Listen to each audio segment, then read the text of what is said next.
جب بندہ کوئی برا کام کرے، گندا کام کرے، فحش کام کرے، لیکن وہ کام کرنے کے بعد اس کے اندر شرمندگی پیدا نہ ہو، دوبارہ وہ کام کرنے کا جذبہ پیدا ہو جائے، دوبارہ نیگیٹیوٹی پیدا ہو جائے، دوبارہ وہ پہلو پیدا ہو جائے اس کا منفی پہلو کہ گناہ کرنے کی طرف پھر چلا جائے، دوسرا گناہ کرے، تیسرا گناہ کرے، لوگوں کو لے کے گناہ کرے، گناہوں کی تبلیغ کرے، گناہوں میں اسے مزہ آئے، تو بزرگان دین فرماتے ہیں کہ ایسا نفس نفس امارہ ہے۔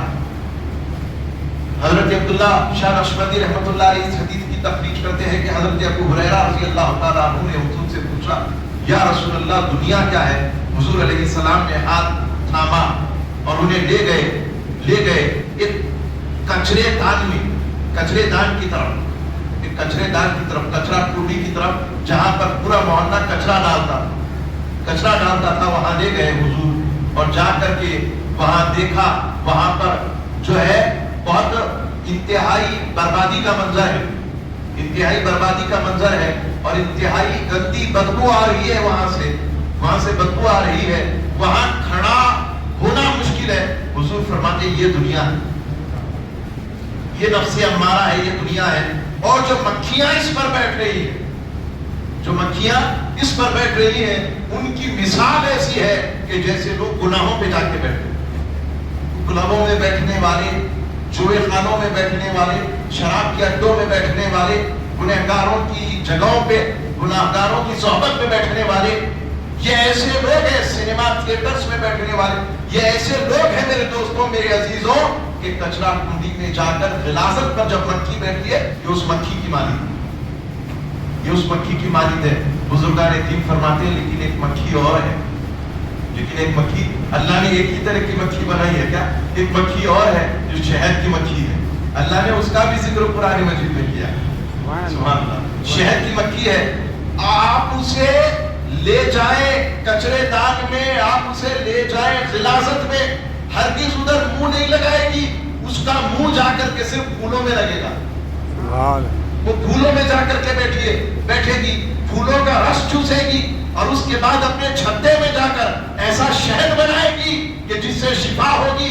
تو ایک مکھی بیماریوں کا سبب بن رہی ہے، نفس امارہ ہے، اور ایک مکھی شفا کا سبب بن رہی ہے، نفس لوامہ ہے۔ اب ہمارے اوپر ہے، ہم چاہے اس مکھی کی مانند بنے یا اس مکھی کی مانند۔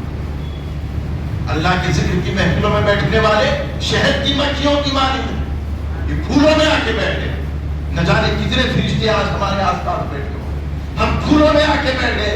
اولیاء اللہ کے پاس بیٹھنے والے، حافظوں کے پاس بیٹھنے والے، عالموں کے پاس بیٹھنے والے، اولیاء اللہ اور صالحین کے پاس بیٹھنے والے، یہ پھولوں کے پاس جانے والی شہد کی مکھیاں ہیں، یہ جائیں گے شفا لے کے آئیں گے، لوگوں کو بھی شفا دیں گے، اور پھر گنہگاری میں اپنا وقت گزارنے والے یہ وہ لوگ ہیں میرے دوستوں، ان کی مثال ایسی ہے، یہ مکھیاں ہیں، یہ جا کر کے غلاظت میں، نجاست غلیظہ میں بیٹھے۔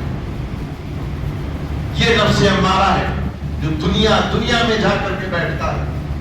اس کے بعد جو نفس آتا ہے وہ نفس لوامہ ہے، اس کے بعد کا درجہ، تو اس نفس کا سفر کرنا ہے۔ بزرگان دین فرماتے ہیں مرید اسی لیے ہوتے ہیں کہ شیخ پیر کامل اپنے مرید کو نفس امارہ سے اٹھا کے لوامہ کی طرف لے جائے۔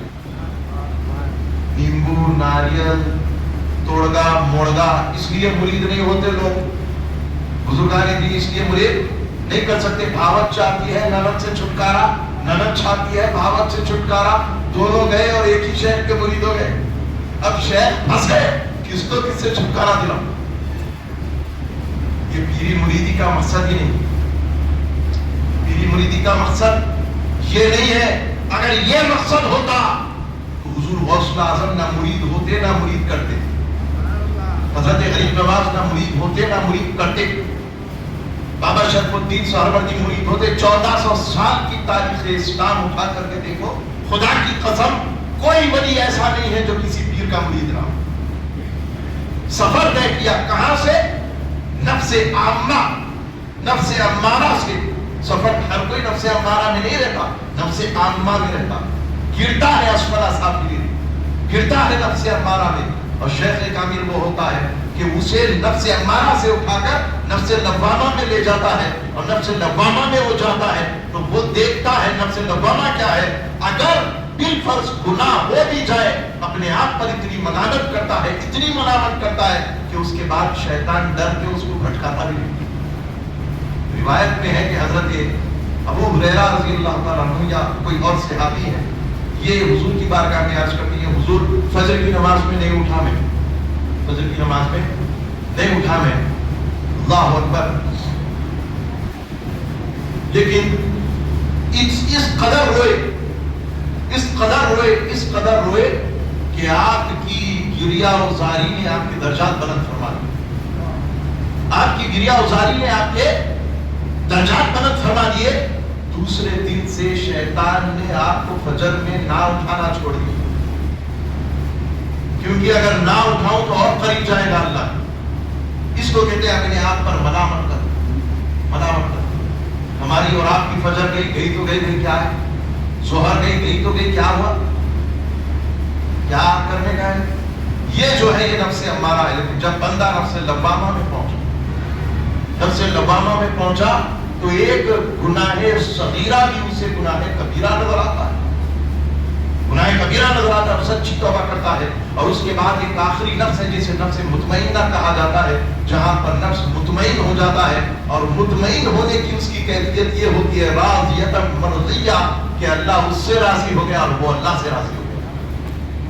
اللہ اس سے راضی ہو گیا اور وہ اللہ سے راضی ہو گیا. محتسب آج احتساب کرنے کی رات ہے، آج احتساب کرنے کی رات ہے. تو احتساب کیا ہے؟ احتساب یہ ہے کہ جانچو پرکھو، ڈائگنوسٹک سینٹر میں ٹیسٹ کرا کے دیکھو، روحانی ڈائگنوسٹک سینٹر میں ٹیسٹ کرا کے دیکھو کہ نفس امارہ ہے یا نفس لوامہ ہے، کیا ہے. خدا نہ خواستہ اگر نفس امارہ ہے آپ کا تو سفر شروع کر دو اور نفس لوامہ میں جاؤ، نفس مطمئنہ تک پہنچ جاؤ، تاکہ جب موت کا وقت آئے تو فرشتہ یہ تلاوت کرتا ہوا آپ کی روح نکالے، یا ایتھا نفس مطمئنہ ارجعی الی ربک راضیۃ مرضیہ فادخلی فی عبادی وادخلی جنتی. دعا کرتا ہوں کہ رب تبارک و تعالیٰ مجھے اور آپ کو کہنے سننے سے زیادہ عمل کرنے کی توفیق